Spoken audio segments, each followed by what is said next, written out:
Di sini saya akan menjelaskan mengenai jenis-jenis strategi. Banyak organisasi yang menjalankan 2 strategi atau lebih secara bersamaan.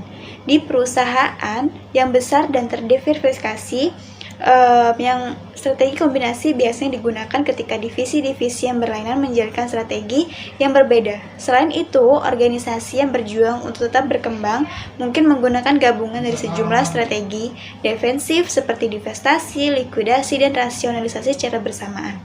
Yang pertama di sini strategi integrasi atau integration strategy.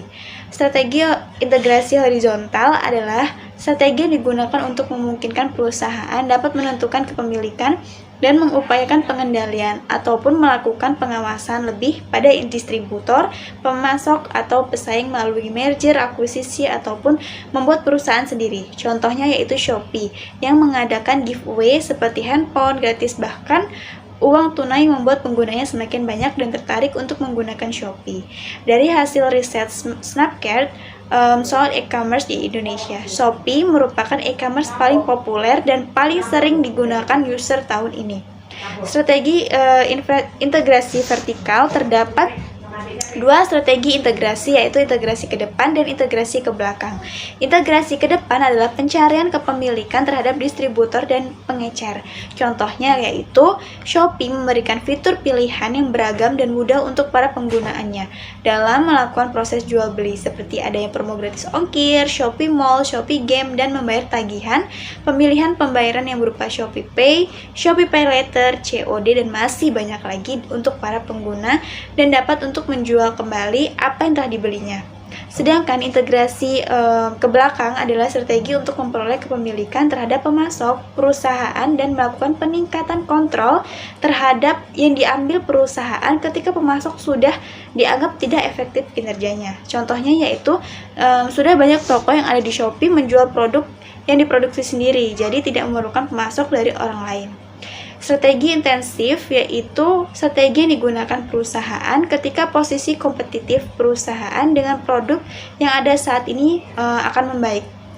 Kemudian strategi penetrasi pasar adalah strategi yang berusaha untuk meningkatkan pangsa pasar melalui produk atau jasa saat ini melalui upaya pemasaran yang lebih besar dan mencakup peningkatan jumlah tenaga penjual, jumlah belanja iklan, menawarkan promosi penjualan yang ekstensif, atau meningkatkan usaha publisitas. Contohnya yaitu Shopee memberikan promo gratis ongkir ataupun diskon belanja, bahkan berani memberikan jaminan harga termurah menggunakan kampanye gratis harga termurah uang kembali 2 kali lipat. Nah, selanjutnya strategi pengembangan pasar yaitu strategi yang melibatkan perkenalan produk yang ada saat ini ke area geografis yang baru. Contohnya, Shopee mempunyai target pasar yang jelas seperti sekarang ini prioritasnya yaitu perempuan. Maka dari itu Shopee lebih berfokus pada kebutuhan untuk perempuan, mulai dari pakaian sampai produk kecantikan, bahkan menggunakan brand ambassador yang terkenal baik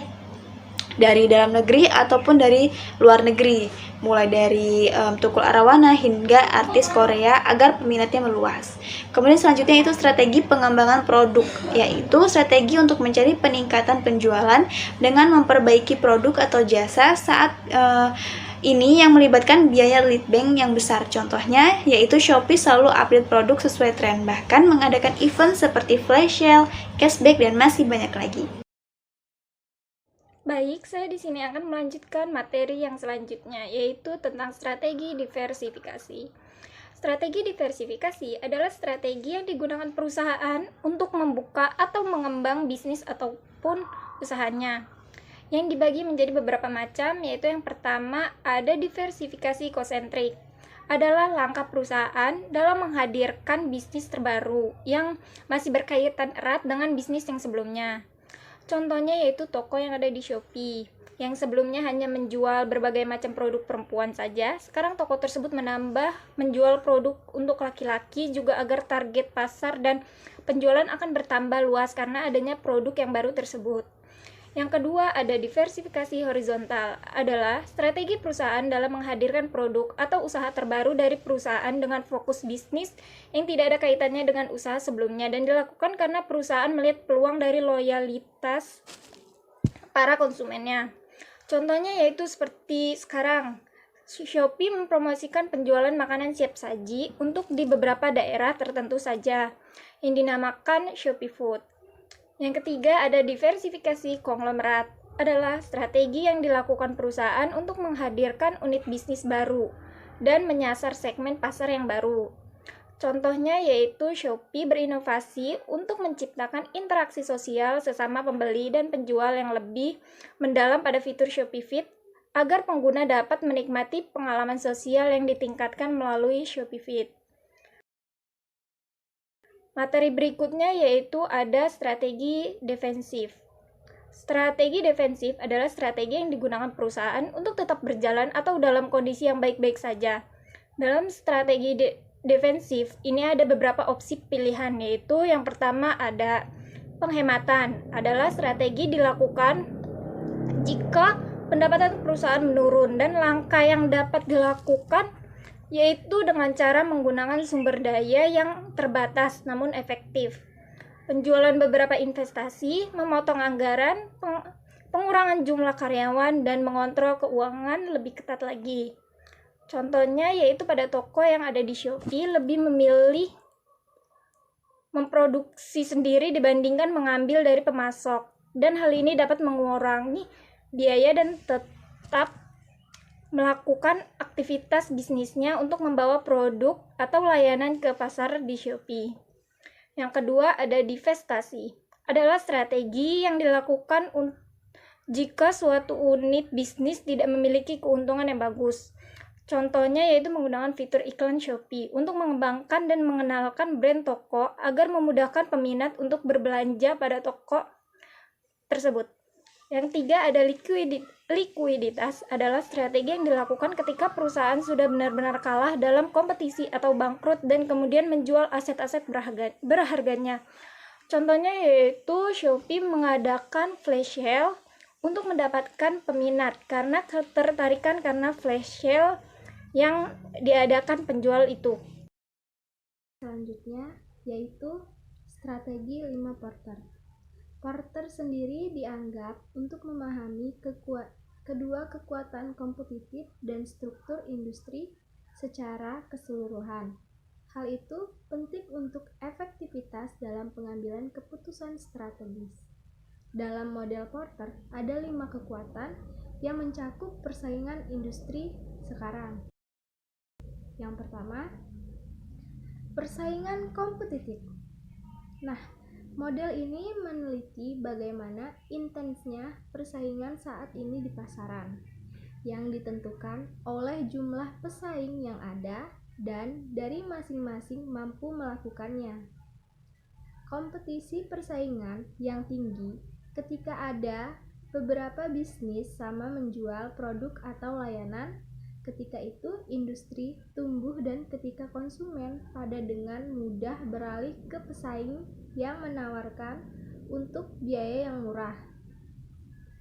Nah, ketika kompetisi persaingan tinggi, perang antara iklan dan harga bisa terjadi yang dapat merugikan para pelaku bisnis bawah. Persaingan secara kuantitatif diukur dengan konsentrasi Pareto yaitu CR, yang merupakan persentase persaingan pasar yang dimiliki oleh 4 perusahaan terbesar di industri. Contohnya yaitu perusahaan Shopee. Shopee harus dapat menarik perhatian dari masyarakat untuk bertransaksi di Shopee dengan alasan apa yang diperjualbelikan itu selalu sesuai dengan tren yang ada saat ini. Memperbanyak promosi agar minatnya tertarik untuk membeli, memberikan jaminan harga yang termurah, mengundang brand ambassador yang berkualitas, menggunakan media yang tepat, dan mengadakan event seperti flash sale atau cashback dan lainnya. Dengan adanya cara yang tepat seperti hal tersebut, kita dapat dengan mudah melawan pesaing dan dengan sendirinya konsumen akan lebih memilih yang lebih menguntungkan bagi mereka sendiri. Yang kedua, daya tawar pemasok. Nah, model ini menganalisis seberapa banyak daya pemasok bisnis dan beberapa banyak kontrol itu memiliki lebih potensi untuk menaikkan harga, di mana pada gilirannya akan menurunkan profitabilitas bisnis ini.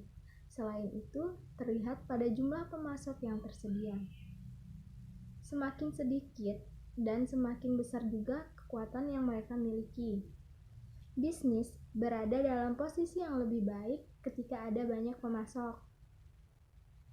Sumber daya pemasok juga termasuk biaya switching perusahaan dalam industri, kehadiran pengganti yang tersedia, dan biaya pembelian pemasok relatif terhadap pengganti.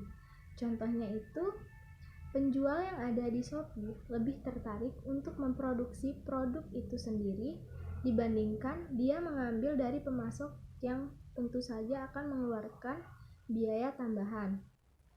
Nah, dengan kita memproduksi produk itu sendiri, kita dapat mengurangi biaya pengeluaran. Bahkan kita dapat menentukan desain yang sesuai dengan yang kita inginkan. Dan dengan begitu, keuntungan yang akan didapat tidak dibagi kepada pemasok juga.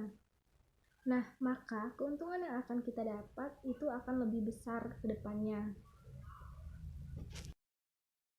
Yang ketiga itu daya tawar pelanggan. Model ini terlihat pada kekuatan konsumen untuk mempengaruhi harga dan kualitas. Konsumen memiliki daya ketika tidak ada atau tidak banyak dari mereka, tapi banyak penjual, serta ketika mudah untuk beralih dari produk atau jasa suatu bisnis yang lain.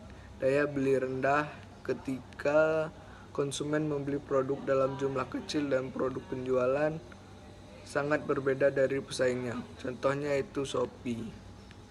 Memberi promo berupa gratis ongkir ataupun diskon potongan karena banyak konsumen yang lebih memilih harga yang lebih murah dan barang yang kualitasnya dan kegunaannya sama dibandingkan harga yang mahal tetapi kualitasnya sama saja seperti harga yang lebih murah. Maka dalam hal ini secara tidak langsung konsumen akan melakukan daya tawar pelanggan. Kemudian yang keempat yaitu ancaman pendatang baru. Gaya ini meneliti seberapa mudah atau sulitnya bagi pesaing untuk bergabung dengan pasar dalam industri yang sedang diperiksa. Semakin mudah untuk pesaing untuk bergabung di pasar, semakin besar risiko pangsa pasar bisnis ini sedang habis. Hambatan masuk termasuk kekuatan mutlak biaya, akses ke input, skala ekonomi, dan merek-merek yang diakui. Contohnya itu banyak toko yang bersaing dengan toko-toko yang ada di Shopee ataupun di situs rating bahkan pelayanan. Maka dari itu toko tersebut haruslah selalu mengupdate produk yang diperjualbelikan untuk tetap selalu mengikuti tren yang ada agar tidak ketinggalan zaman dan tidak kalah saing dari toko pendatang baru ataupun toko yang ada di situ. Berbelanja lainnya yang memiliki strategi yang lebih kuat. Baik, untuk materi selanjutnya yaitu ancaman produk pengganti atau layanan. Nah, dalam ancaman produk ini mudah bagi konsumen untuk berpindah produk atau layanan ke bisnis para pesaing yang ada.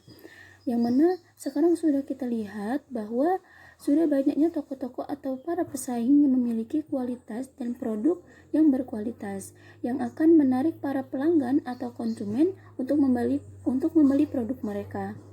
Nah, untuk itu kita juga harus memiliki produktivitas yang harus memiliki kemampuan lebih untuk bisa menyaingi para pesaing yang ada.